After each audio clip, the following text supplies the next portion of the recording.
Orang itu tidak pernah tahu. Kadang-kadang Allah itu kita tidak pernah tahu. Andai kan boleh dibahasakan, kita tidak pernah tahu cara berpikir Tuhan. Jadi Allah itu zat yang mau, ya itu tadi otoritasnya penuh. Makanya saya pernah cerita di mana-mana, di kitab-kitab yang saya baca itu ada 2 orang yang ahli neraka, sudah di neraka. Ini sekaligus ijazah, saya ulang lagi sekaligus ijazah, bisa dipraktekkan nanti itu. Setelah itu 2 orang ini dipanggil ke surga sama Allah.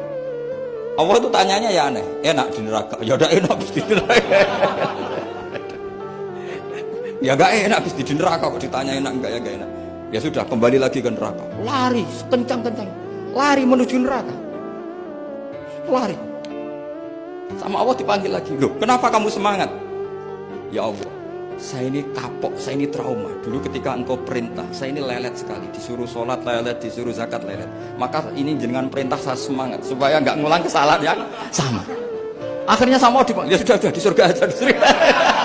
Karena semangat lari menuju neraka. Maka ini ijazah nanti kalau di mahsyar ya, kamu dipanggil, ayo masuk neraka, harus apa? Semangat, semangat. Harus semangat. Oke Gusti, semangat. Lah repotnya kalau nggak dipanggil lagi. Akhirnya barokahnya semangat itu dia di surga.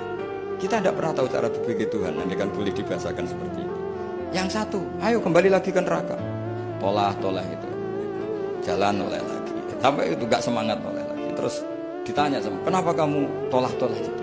Saya tidak pernah ngira ya Allah ketika engkau panggil di surga kemudian engkau kembalikan lagi ke neraka.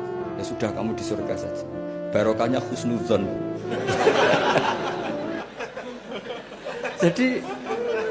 jadi Tuhan itu unik.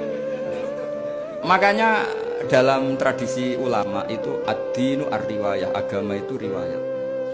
Sebagian diredaksikan inna hadzal ilma dinun fanzuru amman ta'khuduna dinakum. Agama ini, ilmu ini agama, maka lihat riwayatnya.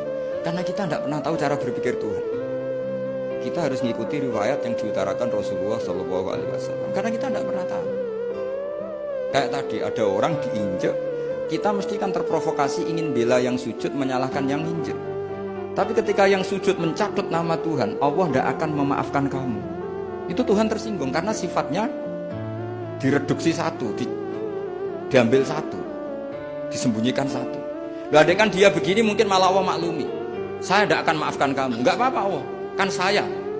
Kan tidak mencatut namanya Allah. Selama hidup saya tidak akan maafkan kamu. Allah enggak akan tersinggung. Karena dia sebagai manusia tentu punya dendam, punya rasa mangkel, punya emosi. Tapi kalau ketika bilang Allah tidak akan maafkan kamu, berarti dia mencatut statusnya Allah. Dan Allah disifatkan hanya satu dari sifatnya Allah, yaitu hanya sifat menyiksa. Padahal Allah punya sifat memaafkan.